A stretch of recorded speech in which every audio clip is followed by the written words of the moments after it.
Hoy tenemos a un profesor que lleva varios años en el programa Adulto Mayor, muy querido por varios de ustedes, ¿cierto? Varios han sido sus estudiantes en distintos cursos. Es el docente Antonio Ventué, que es profesor de Teología UC y también miembro de la Fraternidad Laical de Carlos de Foucauld, quien va a estar presentando la charla Dios me ama. Así que, profesor, adelante, le dejamos el espacio para que pueda iniciar. Bien, muchas gracias, un gusto, digamos, poder estar aquí. Un honor, siempre se dice, ¿no? Y lo es también. Un honor que sea un honor profundo, no un honor vano. Bien, el título realmente, la Margarita cuando me lo ofreció hace tiempo ya, ¿no? Casi me asustó. Encontré una especie de pretensión tremenda, afirmar Dios me ama, y en esa forma, y sin embargo lo vi como muy significativo y por eso me encantó a medida que lo fui rumiando, ¿no? Me parecía una pretensión tremenda porque a Dios nunca lo ha visto nadie, y menos saber que Dios me ama o ama a, si no, nadie conversa así de esa forma que te responda y tú tengas claro o puedas. No, a Dios nunca lo ha visto nadie, ¿ya? Lo que tenemos, que es el mundo todos en que participamos, es la espalda de Dios, pero su rostro nadie lo ha visto, ni Moisés, como dice el Éxodo 33, ¿no? Cuando le pide, muéstrame tu rostro, y él le dice, bueno, me verás la espalda, pero a mí el rostro no me lo puede ver nadie y seguir vivo. Como decía muy bien nuestro padre Hurtado, ¿no? La vida nos ha sido dada para buscar a Dios, viendo su espalda. Solo la muerte para encontrarlo, ¿ya? Entonces, el mundo es la espalda de Dios, ¿no? Y el tema es cómo a partir del mundo, que es lo que todos vemos, lo que aparece, podemos descubrir, y es razonable y profundo descubrir, que Dios es y que Dios nos ama. Ese nos es a cada uno que entra en el nos. Me ama de cada uno, ¿no? No es un amor por la humanidad que tiene Dios, ¿no? Es un amor por cada tú de esa humanidad. Lo expresaba también un texto notable de Isaías 45:15, ¿no? Avisando a Israel, Israel, acuérdate siempre de que Dios es un Dios oculto. A Dios nunca lo ha visto nadie, ¿no? Es un Dios oculto. Fíjense que en esa afirmación hay un gran filósofo, Pascal, clásico, ¿no? Que comentando este texto, Isaías 45:15, tu Dios es un Dios oculto, dice Pascal, así pues, estando Dios oculto, ninguna religión que no nos diga que Dios está oculto es verdadera, y ninguna religión que no dé razón de esto es instructiva. Eso es todo para nosotros. Y repite la frase, realmente tú eres un Dios oculto, pero la naturaleza es tal que por todas partes nos indica, con indicios, a un Dios oculto, tanto en el hombre como fuera del hombre. Hay indicios. La espalda tiene indicios que nos permiten intuir, creer, experimentar que del otro lado hay el rostro, aunque solo veamos la espalda, ¿ya? Es como la noche oscura de Juan de la Cruz, ¿no? A través de la cual ve la luz desde el corazón de la noche oscura, ¿ya? Yo querría ayudarme en esta reflexión del Dios me ama, tomar dos personajes que a mí me han impactado desde que los conocí lo que dejaron, su testimonio, ¿no? En el tiempo que a mí me tocó estudiar en Estrasburgo, estudié yo la teología 3 años, y ahí en Estrasburgo descubrí a dos personajes, de ahí alsacianos. Uno es Albert Schweitzer, que era un gran profesor de la Facultad de Teología Protestante, había sido en Estrasburgo mismo, ¿no? Luterano, un gran músico, el mejor intérprete de las obras de Bach al órgano, ¿ya? Es reconocido así, él, y además un gran investigador teológico. Tiene obras importantísimas sobre el Jesús de la historia en los debates de principios del siglo XX, ¿no? muy importante. Y llegó un momento que decidió irse a París ya mayor relativamente, a estudiar medicina, teniendo ya todo lo que hacía, a estudiar medicina, y una vez fue médico, ¿no? Se dejó todo tirado, toda su investigación y el órgano, y se fue al África Negra, Gabón, e instaló un hospital para los negritos de la orilla del río Lambarene. Y ahí quedó 50 años hasta que murió y está enterrado ahí, el gran Albert Schweitzer. Fue el año 60 premio Nobel de la Paz, además, ¿no? Este personaje tiene una autobiografía, además, ¿no? Claro, yo busqué y la tengo para... Y dice así la autobiografía en relación a esta temática de la experiencia del Dios personal, el Dios que ama, ¿no? Que me ama. Dice él: cualquiera que reconozca que la idea del amor es el rayo espiritual que nos viene del infinito, deja de exigir a la religión un conocimiento completo de lo suprasensible. Sigue meditando en los grandes problemas para preguntarse qué significa el mal en este mundo, cómo la causa primera del ser, la voluntad creadora y la voluntad de amor están unidos en Dios y qué relación existe entre la vida espiritual y la vida material. Todo es un tema teológico, ¿no? Y cómo nuestra vida puede ser al mismo tiempo pasajera y eterna. Sin embargo, es capaz de dejar estas cuestiones sin solucionar, por muy doloroso que sea renunciar a resolverla. Si tiene conocimiento de la unión espiritual con Dios por el amor, posee todo lo necesario. El amor no muere jamás, en cambio el conocimiento desaparecerá, citando 1 Corintios 13, ¿no? Su obra de mi vida y pensamiento, su autobiografía. Un hombre notable. El impacto del espíritu, que es Dios es espíritu o Dios es amor, equivale, el espíritu que constituye a Dios como amor, es ese impacto lo único que importa, dice él, ¿no? El tema de Albert Schweitzer. En esa línea me conecto con el otro alsaciano de Estrasburgo mismo, como era el San Carlos de Foucault, ¿no? Que murió, es anterior, murió el año 1916 en África, entre los tuaregs musulmanes del África, ¿no? Los beduinos, ¿no? Y dejó ahí un impacto tremendo, tanto que este papa hace poco, el año pasado, lo canorizó, ¿no? Él decía ya en su juventud, él buscaba un hombre muy, muy del mundo, pero el mundo le planteaba preguntas y lo llevaba a buscar y tenía aquella expresión tan suya: Dios mío, si existes, haz que te reconozca. Si existes, haz que te reconozca. En este mundo que es solo la espalda de Dios, ¿no? Hasta que llegó un momento que algo ocurrió en su vida que experimentó esa presencia escondida de Dios y como tal verdadera, oculta, ¿no? Y dice, dejó el estampado estas palabras, ¿no? Que cito: oh Dios mío, cómo tenías tu mano sobre mí y qué poco yo lo sentía. Qué bueno eres, cómo me guardaste bajo tus alas mientras yo ni siquiera creía en tu existencia.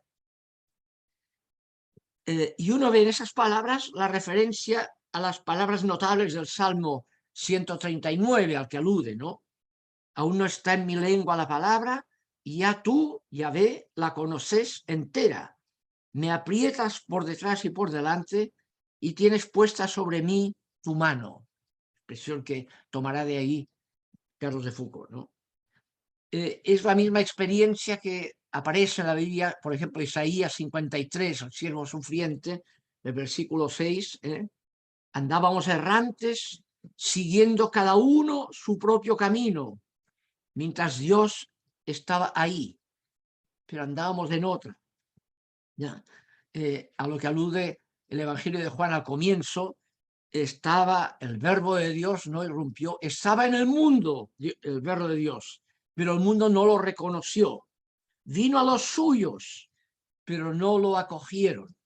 Vino a los suyos, en griego la palabra es idia, vino a los suyos idia, y de ahí viene la palabra idiota, ¿ya? Idiota es el que está en la suya, está en otra, no está en lo fundamental, está en otra. Estábamos en otra, no estábamos ni ahí, que decimos aquí, ¿no?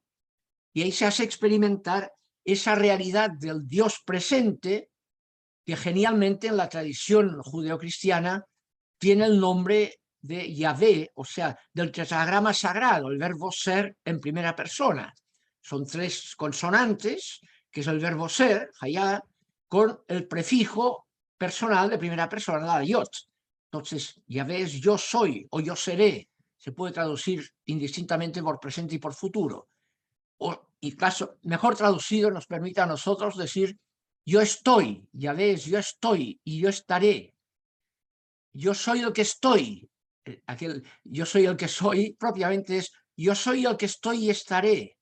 Porque yo soy lo que soy, yo siempre estaré aunque tú no estés ni ahí. Dios siempre es presencia aunque tú estés en lo tuyo, idiotamente. ¿Ya? No es condición de que tú estés ahí para que Dios esté. Dios siempre es primero, no es segundo. Dios me ama, no lo amo yo. Yo descubro que soy amado y como consecuencia eso puede suscitar que yo ame, pero es consecuencia. El primero es, y ese es el impacto profundo, la gratuidad. Somos objeto de gracia.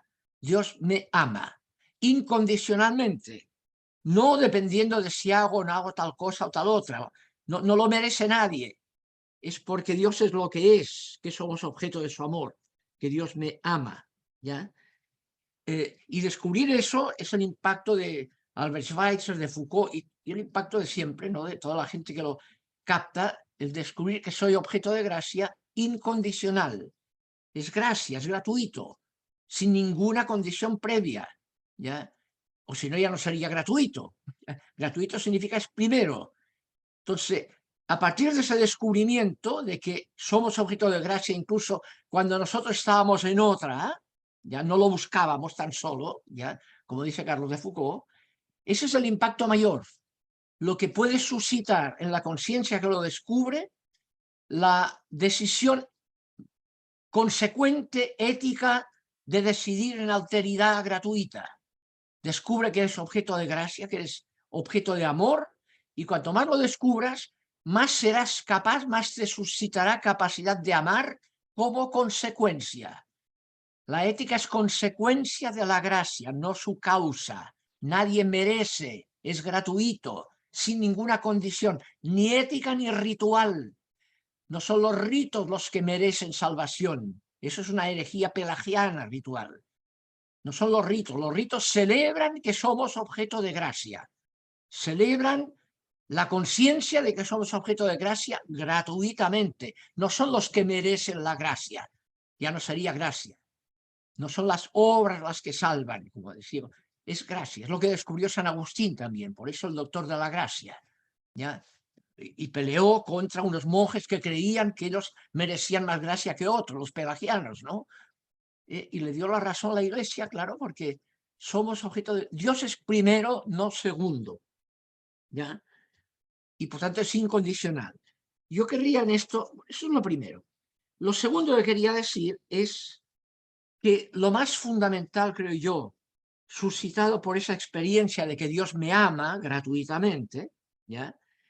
Es que pasamos del teísmo, y por teísmo entiendo de la afirmación más o menos fundada de que Dios es, incluso de que Dios es amor, un teísmo esencialista, ¿no? Dios es amor, ¿qué es Dios? Dios es amor, esa es su identidad. Sí, pero eso es el teísmo. Eso no impacta, lo que impacta no es eso, lo que impacta es descubrir que Dios es relación de alteridad, que Dios es amante y amado, que Dios es amante, que suscita amados. Dios es relacional, no es una entidad, es una relación. Dios no es yo tú en sí mismo, es relacional. Ese es su único espíritu de ida y vuelta, del padre al hijo y del hijo al padre, dicho en cultura patriarcal, obviamente, pero el asunto se ha puesto no en el sexo, padre o madre, que eso es relativo, es cultural. El acento está puesto en la relación, que sería relación igual si en una cultura matriarcal dijéramos que Dios es madre e hija. Diríamos lo mismo con una relatividad cultural distinta, machista o feminista incluso, ¿no?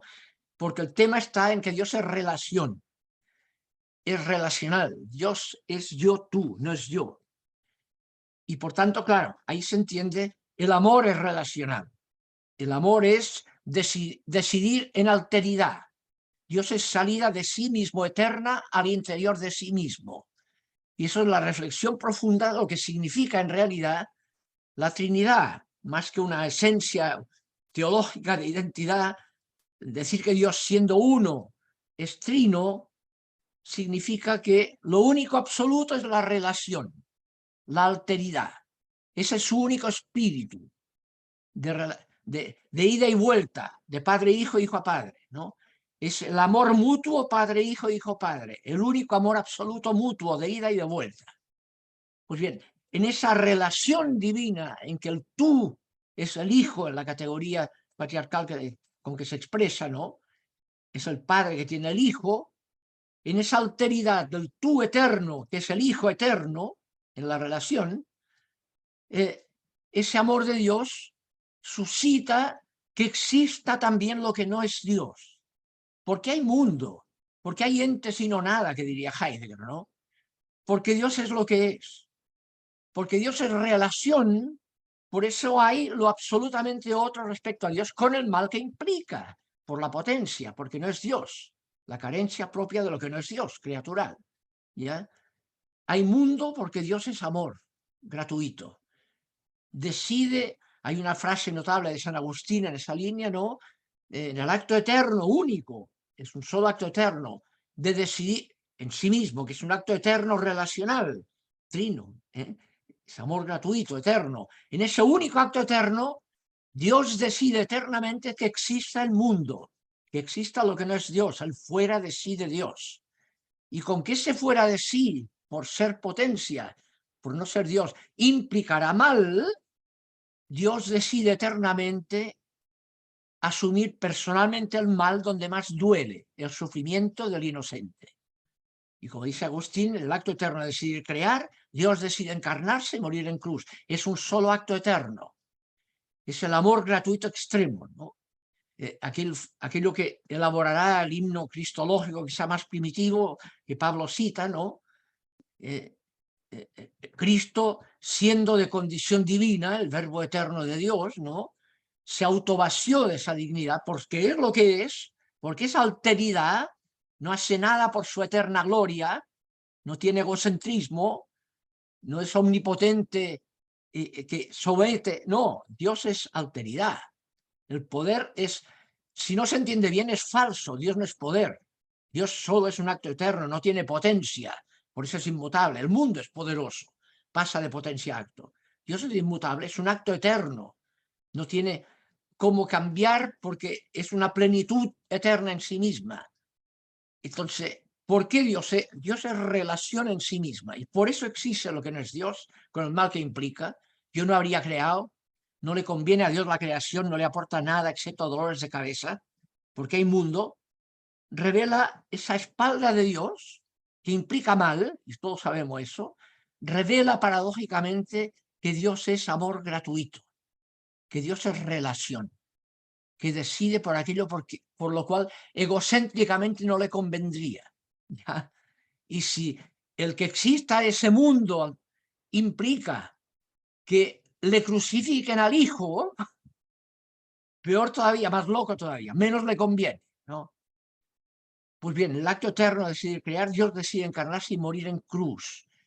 Y la muerte en cruz es el colmo ya de revelación de esa extroversión divina.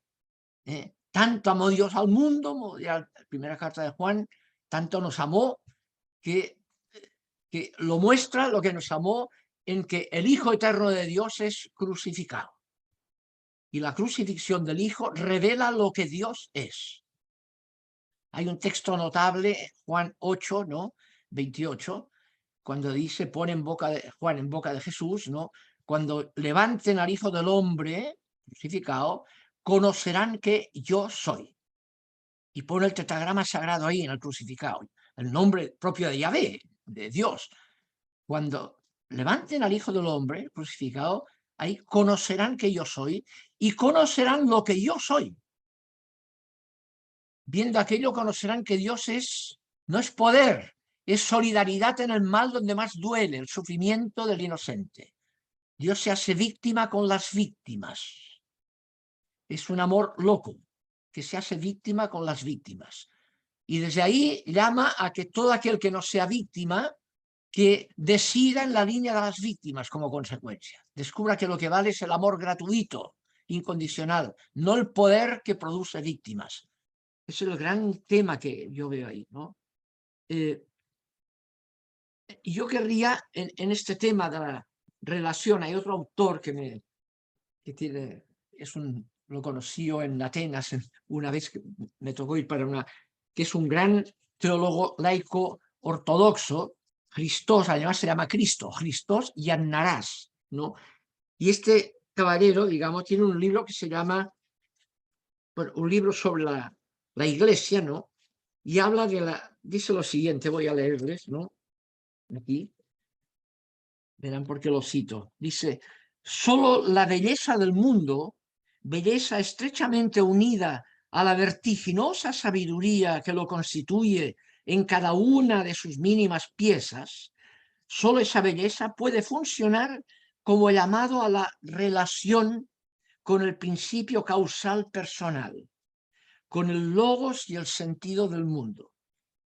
Y el mundo es para nosotros racional, no solo por la vertiginosa sabiduría de cada mínima pieza de las cosas sensibles, sino también por su carácter de llamado a la relación. Desde la admiración que los científicos tanto valoran, ¿no?, de cómo funciona el mundo tan fantásticamente hoy con el proyector web, ¿no?, que uno ve el universo, la tremenda grandeza que tiene el universo. Dice, pero eso nos deja admirados, ¿no? Dice, pero para nosotros no solo nos sorprende por la vertiginosa sabiduría de cada mínima pieza de las cosas sensibles, sino también por su carácter de llamado a la relación, por la delicia con la que atrae en sus colores, figuras, sonidos, tacto, olores, calidad de intensidad de la palabra que llama, una palabra que remite a la alteridad existencial de aquel que llama. La belleza del mundo remite a su creador, como una pintura remite al pintor, la música al compositor, la poesía al poeta. Ya, notable. O sea, descubrir que la razón de ser de esa realidad maravillosa en sus procesos de causa-efecto, tan científicamente descubiertos, ¿no?, revela en su fondo la intención relacional que hay ahí. La razón de ser es un llamado a las relaciones, ¿ya? Y ahí leído cristológicamente es que ese mundo implicará que surjan de ese proceso tan maravilloso, emergerán capaces de tomar conciencia de que son objeto de amor, que les permita eso suscitar en ellos decisiones de amor, de gratuidad como consecuencia, ¿no? Para así ser hechos hijos en el Hijo, ser hechos en el tú eterno divino. Ese es el tema gordo que hay ahí, ¿no? La razón de ser del mundo, siendo autónomo el mundo en sus procesos de causa-efecto al 100%, siendo mundo y no Dios, el mundo es mundo y funciona como mundo, los procesos propios del mundo, y sin embargo, ese hecho mismo llama a la conciencia a abrirse y descubrir que eso revela que somos objeto de amor gratuito. Y que eso nos interpela, nos hace valorar el amor gratuito. Cuanto más te sientes amado y más lo valoras, más descubres lo grande que es eso, más eso te hace capaz a ti de tomar de tener luz y coraje para decidir en esa misma línea como consecuencia, ¿ya? En cambio, si lo que hacemos es exhibir poder, el poder vence pero no convence. no suscita nunca alteridad el poder, suscita venganza, suscita competencia, luchas de poder, tener más poder que el otro para sacarle la mugre e imponerme yo, ¿ya? En ese sentido, Dios no es poderoso, se autovacía de su dignidad, de su poder. Fíjense que en esa línea es notable cómo en todo el Nuevo Testamento Jesús nunca recibe el título de poder en el Nuevo Testamento. En el siglo IV le llamarán Pantocrátor y hará la ambigüedad de hacer que el cristianismo funcione para legitimar el poder imperial. El riesgo y la ambigüedad de la cristiandad viene de ahí, contra lo que hay en el Nuevo Testamento. Jesús nunca se le dice que tiene poder, krator, tiene exusía, es la palabra, exusía, o sea, es autoridad servicial, exusía. Incluso el último texto en Mateo, en que aparece Jesús ya resucitado despidiéndose, aquella frase, me ha sido dado todo poder, no, dice, toda exusía en el cielo y en la tierra. Me ha sido dado toda exusía en el cielo y en la tierra, y los manda. Y cuando manda a los 72 a anunciar el Evangelio, no los manda con poder, los manda con exusía, siempre. Y hay que saber un caso notable, un aspecto notable. A veces los ritos tenemos el riesgo de usarlos como poder, sobre todo el riesgo clericalista. Gente que tiene el poder ritual de tirarte al infierno, mandarte al cielo. ¿Entienden? Y ese tema, claro, es muy peligroso porque es una forma pelagiana de mal entender el rito. El rito no es poder. El rito tiene que mostrar que somos objeto de gracia y ser una celebración de que somos objeto de gracia, de la gratuidad. Es Dios y solo Dios quien salva, no el rito, no el confesor con su rito, por favor, sino que el rito muestra y celebra ritualmente lo que Dios es, ¿ya? Es celebración de la decisión gratuita de Dios. Eso es lo que celebra el rito, ¿ya? Y eso es lo que tiene que ser asumido, ¿ya? Es como la ética. La ética no es la que merece la gracia, sino que la ética es celebración consecuente con el descubrimiento de que somos objeto de gracia. Ese es el tema importante que hay ahí, ¿no? El Evangelio de Juan, y con eso termino, fíjense que el rito principal cristiano que tenemos, que es la celebración de la Eucaristía, que en la tradición evangélica va vinculada, lo narran los sinópticos, ¿no?, a la última cena de Jesús con sus discípulos, ¿no?, que ahí narra ahí la celebración de la Eucaristía y el pan y el vino, la fórmula que mantenemos incluso como fórmula ritual central en la Eucaristía, ¿no? Fíjense, el Evangelio de Juan, que es el más elaborado, el más reflexivo, pone el contexto de la instauración de la Eucaristía, la última cena. Y dice Juan, estando en la última cena, sentado, Jesús se levantó y no narra el rito. Juan se farrea el rito que está disponible y él es posterior y podría ponerlo. No, no lo narra. ¿Qué hace? Se levantó y fue y lavó los pies de sus discípulos. Y Pedro alega, oye, no, el poder es poder, ¿no? Dice, pues si no aprendes lo que esto significa, no puedes ser papa, no me sirves, ¿no? Y tiene que aceptar. Y entonces les dice, ¿han entendido lo que eso significa? Si yo, que soy el maestro, hago eso, ustedes tienen que hacer eso. Es exusía, no es poder el rito. Y ahí da Juan genialmente, el lavatorio de los pies da el significado de la Eucaristía sin narrarla.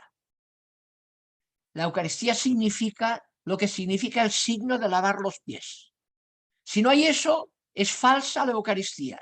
Como dirá Pablo cuando habla de la Eucaristía, si van allá y salir de eso, mejor no vayan a misa. ¿No? ¿Entienden? Hay un tema que no es el rito el que salva.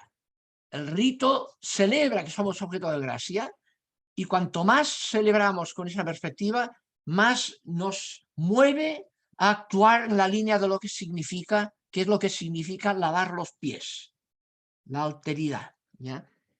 Ese es el tema que yo quería. Si me dan 5 minutos todavía, querría terminar con una teofanía, que es, teofanía es en la Biblia, en el Antiguo Testamento, hay formas de intentar expresar lo que Dios es, y Dios es amor, ¿no? Y la teofanía que sea principal, todos conocemos la de Éxodo 3:14, la de Moisés cuando le pide cuál es tu nombre, entonces aparece como la revelación del nombre, yo soy el que soy.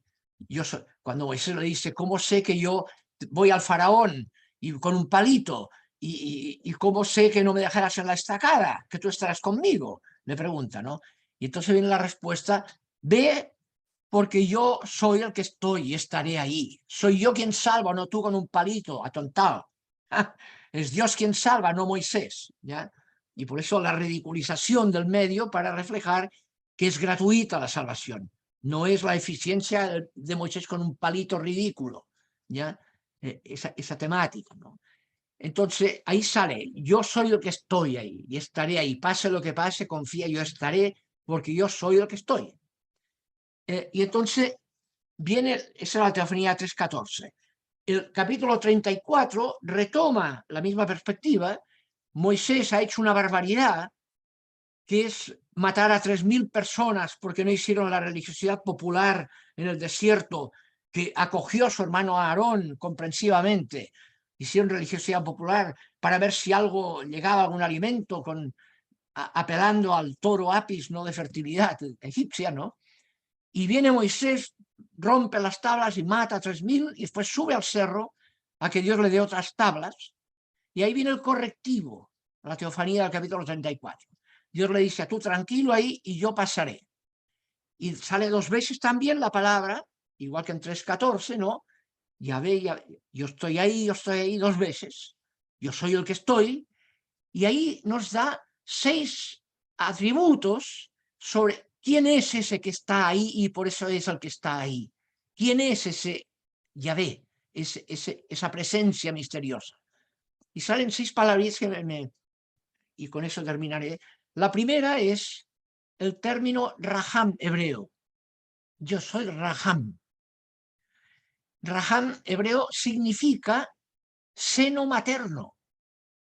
Imaginen, la primera carta de presentación de Dios, de esa presencia, es yo soy seno materno, Raham, donde se llevan las guaguas. Que es notable.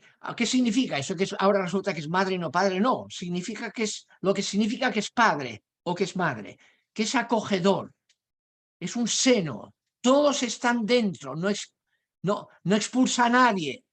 Todos están acogidos en el seno de Dios. Él solo acoge, no expulsa a nadie. Todos están dentro, nadie está fuera del seno de Dios. Raham, primero. Después, segundo, pone la palabra gen hebrea, gen, que significa amor gratuito.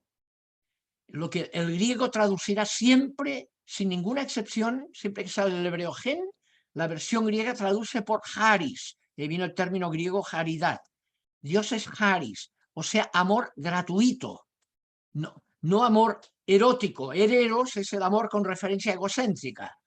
El haris o el ágape, el equivalente ágape, es amor sin referencia egocéntrica, amor de alteridad. Fíjense que San Pablo es tan impactado por eso que todas sus cartas empiezan y terminan con esa palabra en la primera frase o en la última. Haris Seu, el amor gratuito de Dios, empieza siempre, y al final Haris Jesu Christu, el amor gratuito de Jesucristo. Encuadra todas sus cartas encerradas en el amor gratuito de Dios de entrada y de salida. ¿Ya? Y Pablo, después cuando usa, como Juan usará el otro término, helénico, el haris es alejandrino, griego pero alejandrino, en cambio el helénico más clásico, la palabra equivalente a eso es la palabra ágape. Dios no es eros, no es amor erótico, es amor agápico, o sea, amor de alteridad gratuita. Por eso Juan, cuando dice porque Dios es amor, usa ágape. O el mismo Pablo, cuando en la 1 Corintios 13 critica a los que se exhiben hablar lenguas y hacer cosas raras, dice, mira, todo esto puede ser interesante, pero en definitiva, si no tengo ágape, no es nada y no me sirve de nada. Y todo es relativo al ágape, al amor gratuito, porque es lo único absoluto. Dios es amor gratuito. Ahí está el gen, el haris, ¿no? Luego el tercer atributo es Geset, en Éxodo 34, ¿no? El versículo 6 al 7. Dice, y usa el término Gesed, que significa misericordia. De ahí viene en hebreo, sean Hasidim, sean misericordiosos, porque Dios es Gesed, que usará Lucas 6:66 así, sean misericordiosos, porque Dios es misericordia. Ahí está en la teofanía. Soy Gesed. Y luego viene esa frase, Erech Apaim, soy lento a la cólera o muy paciente. Acaba de matar a 3.000 tipos y viva Yahvé. Y Jesús le dice, le cambia, eso no tiene nada que ver con lo que yo soy. Eso es brutalidad tuya, Moisés. ¿Entiendes? Que es muy aplicable a cierta forma de aplicar a la religión hoy día. En nombre de Dios hacemos barbaridades incompatibles con lo que Dios es, ¿no? Dios es lento a la cólera, muy paciente. Y finalmente está el amén, el último atributo, emet. Yo soy fiel. Fiel a lo que esto significa, o sea, al acogimiento, la misericordia y el amor gratuito. Esos atributos son lo que yo soy. Y yo soy fiel a lo que soy. Hay el texto de 2 Timoteo de Pablo 2:13 dirá, en ese texto dirá, porque Dios es fiel aunque nosotros seamos infieles, porque no puede negarse a sí mismo. Y es lo mismo. Su fidelidad se funda en lo que Dios es, no en lo que nosotros haremos o no haremos. No es mérito nuestro la fidelidad de Dios.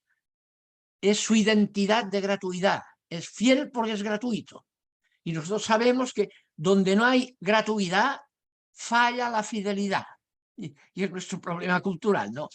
Con que hemos dejado de lado la gratuidad, y es el poder que se impone al que vale, cuando cambian las posibilidades, cambian las fidelidades, ¿no? ¿Ya? Pues bien, Dios es fiel aunque nosotros seamos infieles. Está ahí aunque tú no estés ni ahí. Ahora, al descubrir precisamente eso es lo impactante. Eso es lo que el gran autor, que es Rudolf Otto, un gran fenomenólogo, ¿no?, en su obra Lo Santo, denomina el numen. El numen, o el sentimiento numinoso con N, ¿no?, es el sentimiento de creaturidad que está en todos los místicos, ¿no? El sentimiento de que de repente hay momentos en que uno toma conciencia y siente el impacto de que no soy autónomo, sino teónomo, de que el fundamento de mí mismo no soy yo.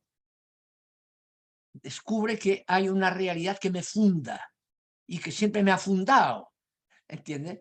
Descubre que yo soy el amado y que siempre lo he sido, ¿eh? Y ese impacto es el numen principal, que me tira de rodillas, como ¿entiendes? La experiencia luminosa.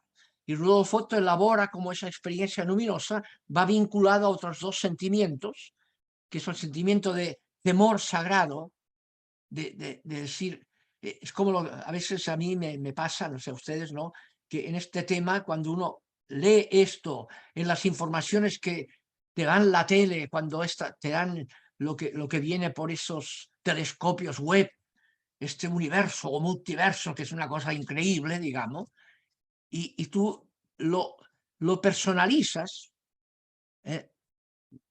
descubres que en el fondo de todo eso hay un tú o un yo, hay una decisión libre también, que aquello es autónomo, pero la razón de ser de eso autónomo tan fantástico es la alteridad, y la alteridad se juega en cada tú, en cada tú. Y aquello, y eso es la experiencia luminosa, ¿no?, en que uno se siente de una pequeñez tremenda y a la vez de una especie de grandeza enorme por ser el objeto de gratuidad, ser la razón de ser de que el universo sea y sea como es, la razón de ser, su sentido de fondo, ¿ya? Que es que todo tú participe y se integre en el tú eterno divino, como dirá. Ese es el tema gordo que yo quería mostrar. Y digo la última cosa, me puse el reloj para avisar justo, que es esta experiencia del Dios me ama se hace más profunda todavía cuando uno lo descubre en la impotencia total, que es por eso que cité ese texto de Juan 8:28, ¿no? Cuando me hayan levantado al Hijo del Hombre, crucificado, conocerán que yo soy. Que Dios es o lo que yo soy, o sea, descubrir que Dios es solidario en el mal donde más duele. Donde hay víctimas, ahí está Dios. Cuando te sientas impotente, es un momento privilegiado para descubrir el amor gratuito. Dios no salva de la muerte, salva en la muerte. ¿Ya? Dios garantiza la trascendencia del momento más radical de impotencia, ¿ya? Que es el momento más radical de experiencia de gratuidad. La muerte es la impotencia total. Y en esa situación de impotencia total, ¿ya? Es descubrir que ahí es donde ves el profundo significado de la gratuidad del tú. Yo querría aquí, y me perdonan, ¿eh? Pero hay un autor que me impactó cuando lo leí hace años, ¿no? Trabajando el tema de la muerte, precisamente, que se llama el autor Hildebrand, un filósofo alemán, tiene una obra sobre la muerte, así se llama, ¿no? Virtude. Y dice así: quien nunca en su vida ha amado, quien nunca ha regalado totalmente su corazón a otra persona, nada sabe del horror abismal de la muerte que se abre ante nosotros con la muerte del ser querido. La experiencia tremenda de un tú, que es un tú para mí, un tú relacional, que deje de ser tú. La experiencia más, hay gente que después ya no tiene sentido su vida, porque el tú le desapareció. Entonces el yo sin el tú ya no soy yo, ¿ya? Esa experiencia, ¿eso a qué lleva? Que al afirmar Dios me ama, Dios es en sí mismo amor personalizado, ¿ya? Amor por el otro, amante, que tiene el amado, o los amados, ¿no?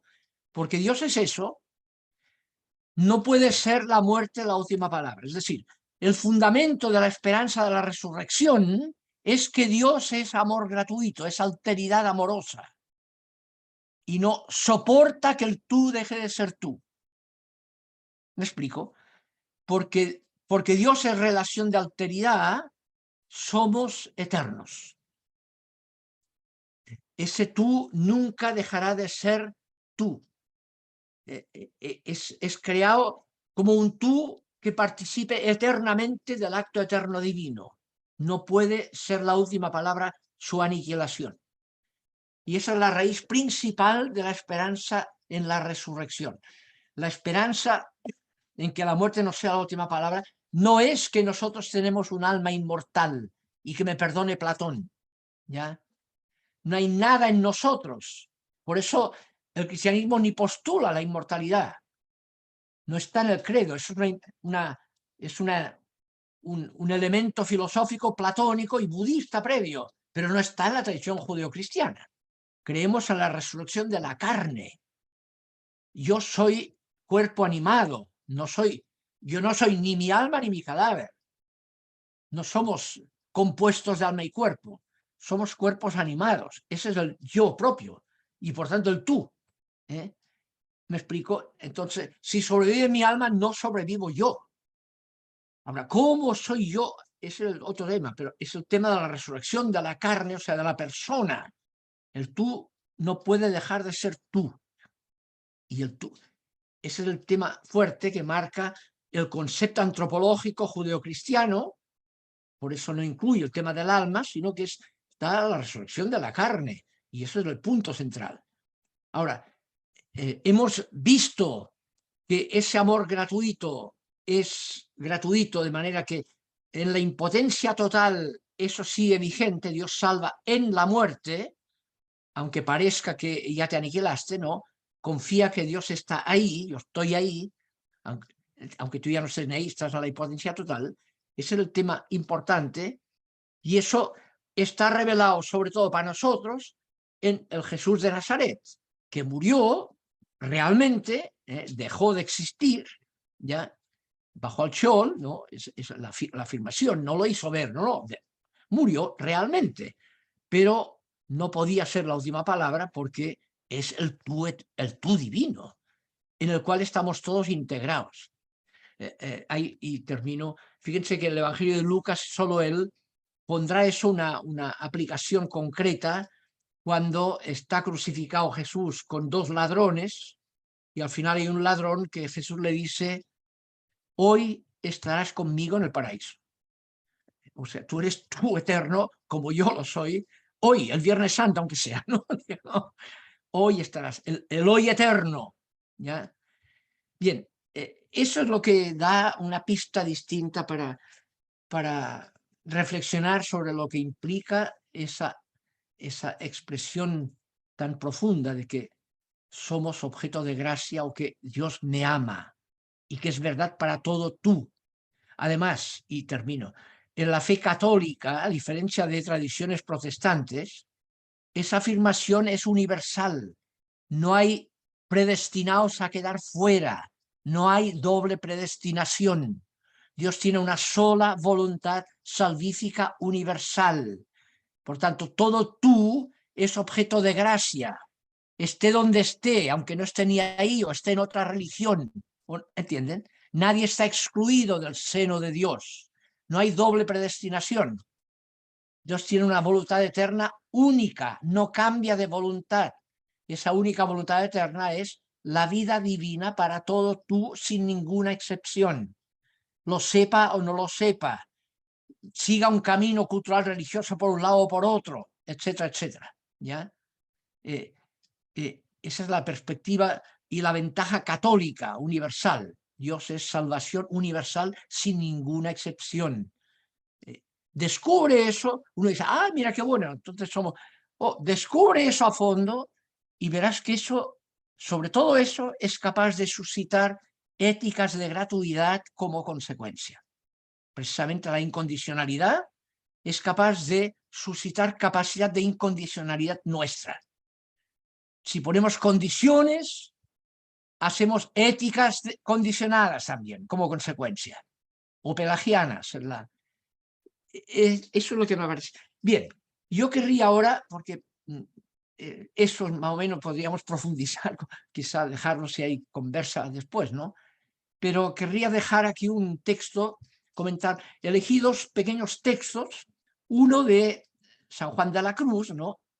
Sobre la experiencia, digamos, profunda, relacional del alma, esa nomenclatura, Juan de la Cruz, el alma, o sea, la persona, la conciencia humana, con respecto al sentirse objeto del amado por el amante, ¿no? Y el otro texto es un texto notable de Mateo 6, ¿no? Que es justamente el que Mateo pone como introducción al Padre Nuestro, a la plegaria cristiana principal, ¿no? Lo pone como introducción, Mateo 6, 6 y siguiente, ¿no?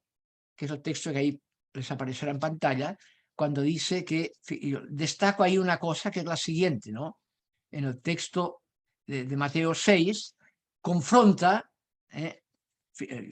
corto ahí, antes del tú cuando ores, dice, no oren, les dice, no oren como lo hacen los gentiles, hipócritas o fariseos, ¿no? Que pasan horas exhibiendo que son religiosos, para que la gente vea, dice, y entonces cambia el plural y lo pone en singular, lo cambia. Y ahí dice, tú, cuando ores, entra en tu pieza, cierra la puerta. Aquí podríamos decir, concéntrate ahí, no, déjate de distracciones externas, concéntrate en lo fundamental. Cierra la puerta y dirígete a tu Padre, que está en lo oculto, como decía Isaías 45. Y tu Padre que ve en lo oculto, te recompensará. Y repite, y al orar no repitáis palabras como hacen los gentiles pensando que por su palabrería serán escuchados. No lo hagáis pues así como ellos, ya que vuestro Padre sabe cuál es vuestra necesidad antes de que se la pidáis, ¿no? Tu Padre ve en lo oculto y Él te recompensará. ¿Y cuál es la recompensa? Que cuanto más tú te descubras, tomes conciencia de eso, más descubrirás de que eres objeto de gracia, de que Dios te ama, la alteridad propia de Dios. Esa es la recompensa. Descubrir, somos objeto de gracia, que es lo que transforma la vida de las personas que uno le impacta, digamos, es San Agustín y el Carlos de Foucault y Albert Schweitzer que vimos y tanta gente, ¿no? Es el impacto, esa es la recompensa. No es que ahí te toca la polla gol, no. La recompensa es precisamente descubrir lo fundamental de la existencia, que somos objeto de gracia, que tú lo eres, y personalizarlo, no ser una afirmación de identidad, Dios es amor en sí mismo. No, Dios es amor, o sea, Dios es relación amorosa para ti y contigo. Deja que eso te impacte y verás que eso suscita en ti capacidad de alteridad también.